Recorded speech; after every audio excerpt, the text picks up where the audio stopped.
Hello, and welcome to the Softland Expo USA edition. This session will be an inbound session talking about building a US sales team strategies for long-term success. My name is Alice Chin. I'm an HR consultant that helps international companies to develop their US-based teams. Let's get started. Our goal for today is to understand the steps to creating a focused, high-producing, and culturally aligned US sales team for folks entering the US market. Section 1, what we want to talk about is the groundwork needed to set those folks up for success.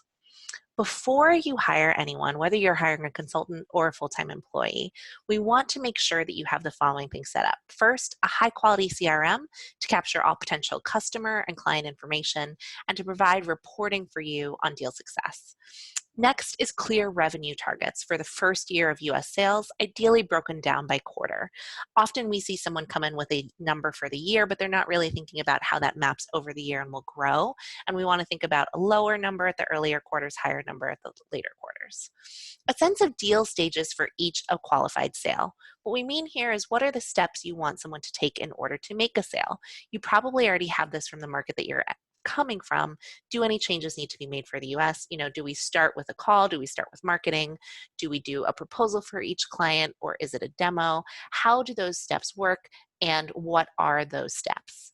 And then we want to make sure we have strong US-based collateral. So what that means at minimum, of course, is a website, but ideally we want to have things like one-pagers, information sheets, proposal templates, contract templates, whatever this person is going to need in order to be successful. The next piece of groundwork we want to talk about is whether we want an outsourced team or an in-house sales team. What is the right fit for you and your company? And we think the best way to look at this is understand the pros and cons of each. So let's start with the pros and cons of an in-house sales team. An in-house sales team can be significantly more controlled, meaning that you're allowed to kind of control the process, control their work in a much more specific way.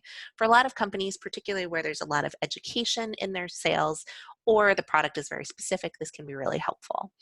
There's also potential for a long-term solution here. Generally, an in-house sales team will stay with you over the course of years.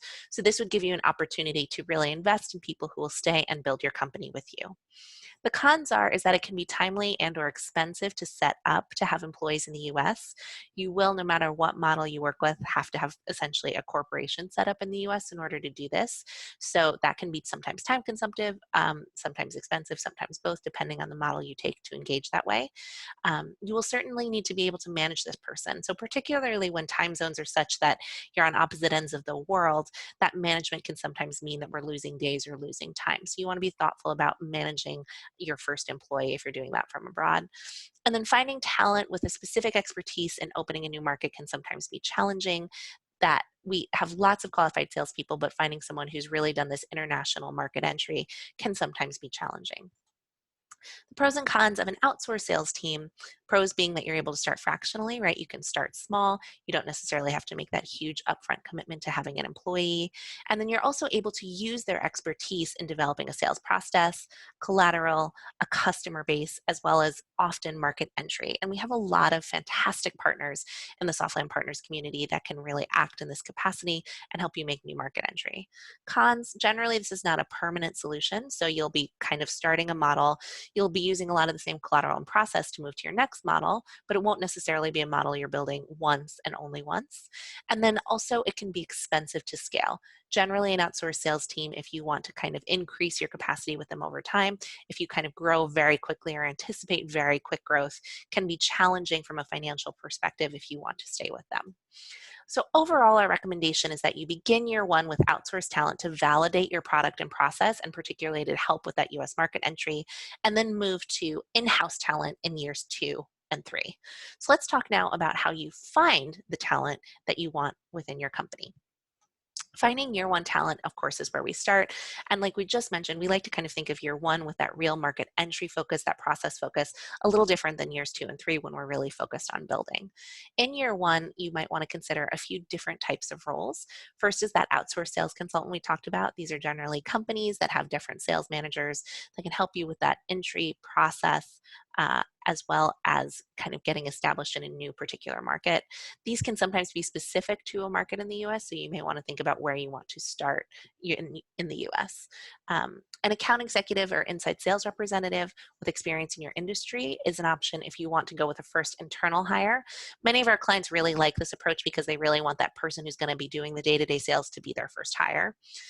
And then the third option is a sales director, right? So as opposed to kind of hiring that first on the ground person, you hire a director who has some experience, ideally in your industry, ideally with the market that you want to first enter the US in, and has built sales teams before, right? So they've built process, they've built teams before. So we're hiring the director, and then the subsequent hires would be underneath this person. What does this first hire need to demonstrate in order to be successful? So regardless of which option you pick, we want to make sure that they have all of these things. Technical sales skills, particularly the ability to hit targets, progress deals, do lots of follow-up, and act on a consultative basis in the sales process. Next would be relational sales skills, right? So they really have the ability to build trust and integrity with a client very quickly, very easily, very naturally. We want them to have culture fit, which is often the culture within the company, but also might be with the brand, right? Do they feel kind of like a natural fit when they're talking about the brand? And then we want to see a demonstrated ability to produce results for your company. So they've hit KPIs and quotas in the past. So once you've identified that these are the things you need to hire, how do you evaluate for these? Many of you have hired before in other countries. Many of you have hired very successfully and have large companies, but we want to think about how to do this in the US market. So first, we like to think about evaluating those technical skills. How do we make sure somebody knows how to do sales? There's different approaches that we like to take. First, interview questions can often be very helpful in terms of probing, particularly industries and markets are very helpful, particular sales tools are very helpful. All of that, if they're aligned with your company, will reduce the amount of training time and management you might need. So those are really helpful to look at. And we also really like to provide scenario questions. So an actual sales experience someone on your team has gone through, particularly if it's a little bit challenging or a little bit out of the norm, that required really some excellent kind of sales consulting in order to make that sale go through. Bring that experience, turn it into a question and ask that. See how they respond. See how they would approach that question can be really valuable. Then we also want to check references. We really recommend that these are actually done as phone or video calls, so you're talking to the person. You can get a sense of the person's performance against KPIs or quotas this person should be able to tell you, their relationships with clients, which might even tell you how they could bring clients to your company. And then you also really want to ask questions about whether this person can unequivocally and enthusiastically recommend this person for this position. No matter how they answer, it's going to give you a lot of information. So I really recommend that kind of pro question. And then we like also to think about work samples, right? So either they can bring a sample of maybe a previous territory plan or sales plan they developed at another role, or you can ask them to develop maybe what they would do in their first 90 days, right? Give them a prompt and see how they think, see how that aligns with your company, your culture, and your goals for the role. Next, we want to evaluate relational sales skills, and our favorite way to do this is to have someone record a pitch. Right now, we all have video, lots of video platforms in our pockets even, and most people have access to record a video. It's a really easy way to see how someone presents themselves relationally. It's really easy to see how they talk to others, the type of energy that they bring. And when you ask them to do a pitch, particularly for your company, how they can take data that they find out in the world and synthesize it into something that's specific. You can also give them a pitch prompt if you'd like, in terms of giving them information you'd like them to present. But overwhelmingly, we find doing this relatively early in the interview process can weed out people pretty quickly, as well as give you a lot of information about how they are in relationship and in communication. Then we want to evaluate for culture fit. What we find is that culture fit is one of the biggest factors to see if someone is successful or not. We like to talk about the 4 types of fit. So they need to be a fit with the role, which is primarily what we've been talking about in the last 2 slides, right? Do they have the technical and relational skills? So do they have the skills to be successful in this role? But we want to think about those other 3 fits as well. Do they fit with the team that they would be working with, other salespeople across your company, or people who you might hire eventually? Are they fit with management or the manager specifically that they will be working for? Do they have complementary styles that would work very well together? And then do they fit with the company? We mentioned before that they kind of have to naturally fit with the brand, but here we also want to think about, are they values aligned? Does it feel like they could easily be part of your team, right? Do you imagine that working together would be delightful for all involved across your company? So ultimately, our recommendation is that your first hire is someone who you identify can understand your company, your customer, and the market, but also has the ability to up-level that sales process. We don't want to hire someone particularly junior who can't think about process while also making sales. Next, we want to think about designing and scaling your team. So that's particularly growing your team in years 2 and 3. What we like to think about are different roles that you can consider. We talked a lot about the sales director already, someone who can manage that team. We may want to think about a sales development representative or a business development representative. These are folks that generally take a marketing qualified lead and qualify it a little bit further. And then once they've qualified that and identified the product they want someone to work in, they pass that off to the account executive. So these roles work kind of together, generally more in marketing-based companies. An inside sales representative is somebody who is more focused on relationship-based sales. So this is somebody you want in a market who has relationships already in that market, can really sell in kind of a relational way. And again, this really depends on what your sales process is like, which is why we need that set up first in order to make sure that we are setting up for success. It will really matter when you're hiring these roles. And then we want people who manage essentially once that point of sale is complete. Account managers or client success representatives generally are the person who manages that relationship from both an upsell and success perspective on an ongoing basis. And then customer service representatives who are really focused more on day-to-day or technical issues. These are all roles we want to think about as part of essentially the sales and success function as you're going through this. So what decides the roles you should use is the marketing strength of your company, whether or not you have the ability to use marketing to produce inbound leads, the number of markets you want to enter and how quickly you want to enter them, the available budget you have for headcount, as well as the sales process and education requirements that you're going to need, both in terms of internally training this team and then externally, right? Does your product require a lot of training in order for a client to understand or be educated on why they need that product? If so, you sometimes need more people in that process. Where you should begin is really deciding your model. Do you want to go with the SDR plus AE model, right? And that's usually good for marketing driven companies as well as companies that have some education, right? Or an ISR model, which is really more about relationships, right? Where selling your product is really more about somebody leveraging relationships, whether those are in person or by phone, as opposed to kind of a very process-driven approach, which is better for an SDR AE model. We recommend hiring either the AE or the ISR first, right? That person who's actually going to hold the relationship and make the final sale. And then if you are going with the AE plus SDR model, backfill to the SDR. At the beginning, an AE should be able to be taking marketing qualified leads without too much development, and then you can backfill that person who's really going to do the qualification later. We want you to use the same approach you did in your first hire for all your other hires. Review your technical skills, your relational skills, and all 4 fits. We like to talk about the year 2 goal being at least 2 people in essentially the sales function, plus 1 to 2 account managers to manage those as you go.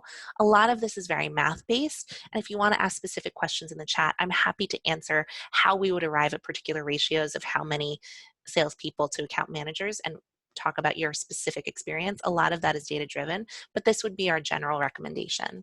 And then in year 3, we want to have a sales director, so someone who's really in charge of the sales team. Sometimes that's still someone out of the country, but ideally you would be building in the US market quickly enough that they could be here.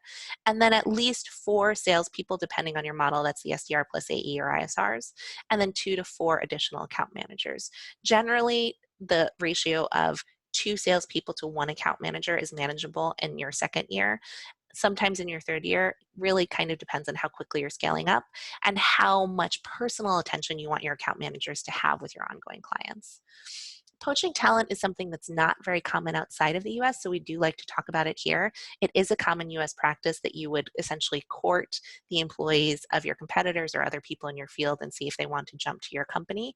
If you are going to do this practice, we want to make sure that you're reviewing the non-competes that the person you're approaching has in place to make sure they actually can work in the market and for your company immediately, as opposed to having to wait a year before they can approach that market. So make sure you check those before you hire someone, and then also that you get those non-competes in place so they don't come for a year, take all of your knowledge and education, and then go back to another competitor.